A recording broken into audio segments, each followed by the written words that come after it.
Howdy, bit of a different video today in a number of ways. So I've been doing a lot of spicy takes recently, deliberately provocative statements that I don't maybe believe, maybe don't, but the purpose is just to get a debate going. This isn't one of them. This is something that I actually do believe, and I'm sure it's going to be controversial to many.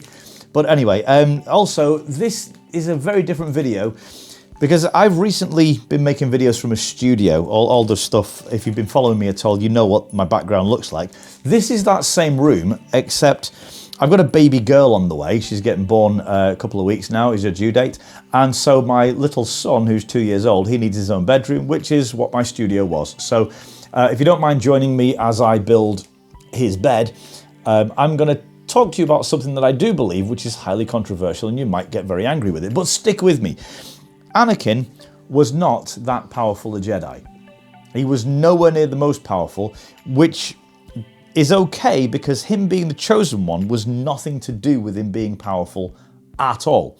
And that makes sense of this conversation between Obi-Wan and Yoda. That boy is our last hope. No, there is another. Because if you think about it, that doesn't make any sense. I mean, by the time Luke goes off to face Vader in episode 6, you got all kinds of Jedi that we now know are all around there. I mean, good grief, Ahsoka outlived the end of the Empire, and a long time after that, there's a load of Jedis that we now know are out there. So why was Luke the last hope? Well, it comes down to Anakin's actual purpose and Luke's purpose. If you can hear kids, by the way, they're playing next door. Ultimately, what it comes down to, sorry, I'm going to bring you down here a little.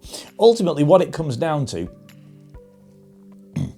is the role that Anakin was destined to play, which was rebalancing the Force. You don't need to be a particularly powerful person to do that. You just need to do that. I know, it makes no sense, but follow me. By the way, going to be a lot of jump cuts here. I'm just kind of spouting. So it all comes down to that prophecy, which if you've read Legends and Extended Universe, Expanded Universe, all of the non-Disney stuff, which is better than a lot of the Disney stuff, you'll see that this comes from a prophecy after the Jedi had butchered a bunch of children. And the Force is all about balance. George Lucas is on record as saying it many, many times. So because the Jedi did something like that, then there's going to be something coming.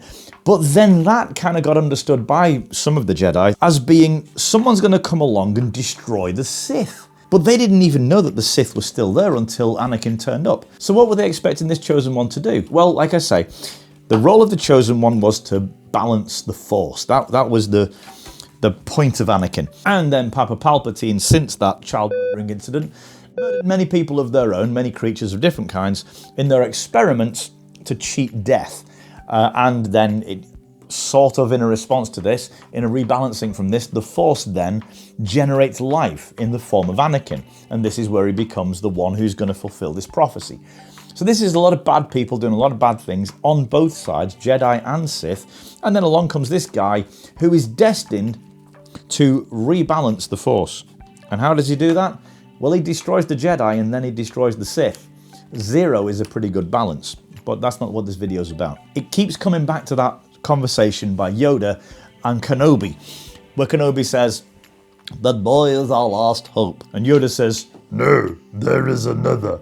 By the way, I'm doing the voices myself, and for your viewing pleasure, there's lots of fan art here because the Hollywood system tends to copyright strike my videos. They don't really like it, so I'm not taking any chances. Anyway, enjoy the works of Star Wars fans, which hopefully you can see are being fully credited here. Moving on. There were loads of Jedi in the galaxy, so why is it Luke's responsibility to take on the 2 Sith that literally killed all of the full-time Jedi with lots of training? Doesn't make much sense, does it?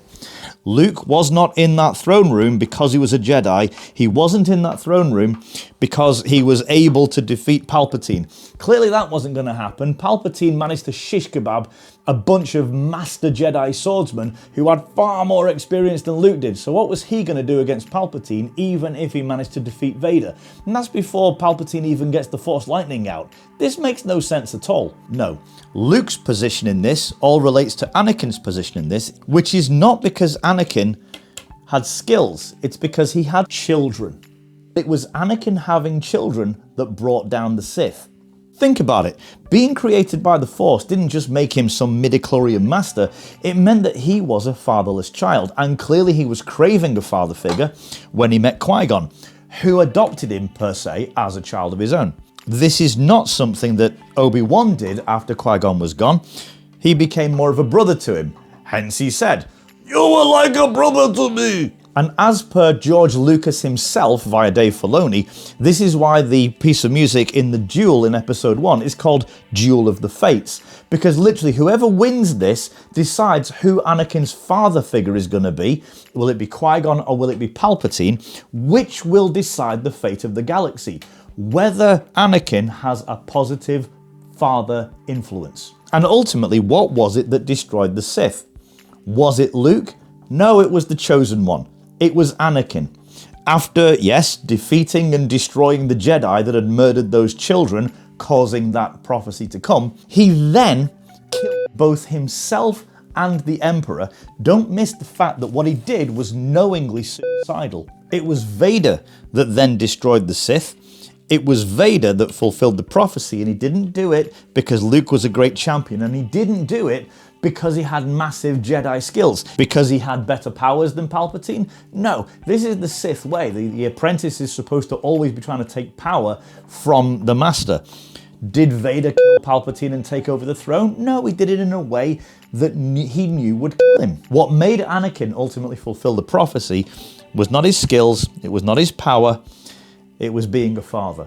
And again, this is confirmed by George Lucas himself. Does this mean that Luke wasn't a legit powerful Jedi? No, he really did defeat his own father.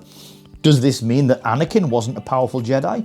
Not in the slightest. Vader would not have been in that throne room at the side of the Emperor had the Emperor not seen massive potential and massive power in him. But don't forget that Luke would never have been in that throne room if he hadn't been Vader's son. In between episodes 3 and 4, Vader had basically made a career out of going hunting down any Jedi that had escaped Order 66 and defeating them, hand-to-hand combat and all, including at least one couple with children. What ended Palpatine was a father and son being in the throne room at the same time, and then the son being threatened by a man who had been a father figure to the only man in the room capable of killing him. Ultimately, this is just a bunch of messed up family dynamics. So yes, Vader was a massively powerful individual. Anakin was an incredibly powerful Jedi. But neither his power nor Luke's position as a Jedi was of any value in fulfilling this prophecy. I suppose you could say that if Luke hadn't been a Jedi, then Palpatine wouldn't have been interested in turning him, but it's entirely possible that he would have used him to further manipulate Vader anyway. So there you have it. Yes, he had to be a powerful Jedi, this is Vader. He had to be someone who would attract the Emperor's attention and want him by his side, but that had nothing to do with him being the Chosen One. So why do I say that Anakin wasn't that powerful? Well, by his own metric. There's a number of times when the guy boasted about how powerful he was, but the last and I think most important one is to another Jedi in defiance. I can sum this up in 3 words: the high ground. In that last fateful battle, what do we see? "It's over, Anakin. I have the high ground." You underestimate my power. So there he's linking his power to his ability to overcome the high ground and defeat Obi-Wan, even though he's at that disadvantage. And of course he fails. And he doesn't just fail a little bit. I mean, Obi-Wan cuts him several times as he's flying through the air. So this isn't close. He can't do this. But John, nobody would be able to do that. Well, that's not entirely true, is it? I mean, let's look at episode 1. And here we have Obi-Wan at a far worse situation than Anakin. Not only is Maul stood directly above him, he stood further above him. So he has the higher high ground and it's directly above Obi-Wan. This is a much more difficult jump for Obi-Wan to make. Not only that, Obi-Wan is hanging by his fingertips. He's in a much, much worse, more difficult position than Anakin. Not only that, he doesn't even have a lightsaber. So he has to jump from his hands over an opponent that is stood directly above him, and he needs to grab a lightsaber mid-air as he's going and land. And what does he do? He only goes and makes the shot. He performs something that Anakin could not, something more difficult than the one Anakin could not. And Anakin himself used the fact that he could overcome the high ground as a measure of his power. There's also the fact that he couldn't detect his own daughter when she was stood directly in front of him, but that's a story for another day. That boy is our last hope. No, there is another. I know, it can be difficult for some people to hear this, I get it, and I'm sure fans of the deeper lore, this probably is no surprise to you, and you've maybe thought this already, but so many people don't get it, that Anakin, being the chosen one, which he clearly was because he achieved that which he was purposed for, it had nothing to do with him being powerful, and so it wasn't threatened at all by the fact that he wasn't that powerful. Anyway, all done. Well, the bed's not done, but I'm done talking to you for now. Anyway, I hope you've enjoyed this. I hope it hasn't been too controversial for you. I'm sure there's some good debates to be had, Star Wars fans being what we are. It's all good. Feel free to give me a cheeky subscribe and a like and a share and all the lovely things. Hopefully, normal programming will resume when the room is done. I'm going to be going green screen because that is now my computer studio. It's in a tiny little corner of my son's room and will be hidden behind a curtain. So I can't build a full studio anymore. So yeah, we're going to be doing magic masking from now on. So we'll see how it goes. So the joys of being a father. Anyway, thank you for listening. Thank you for your attention. Go and have yourself a lovely day. See you next time. Thank you for listening.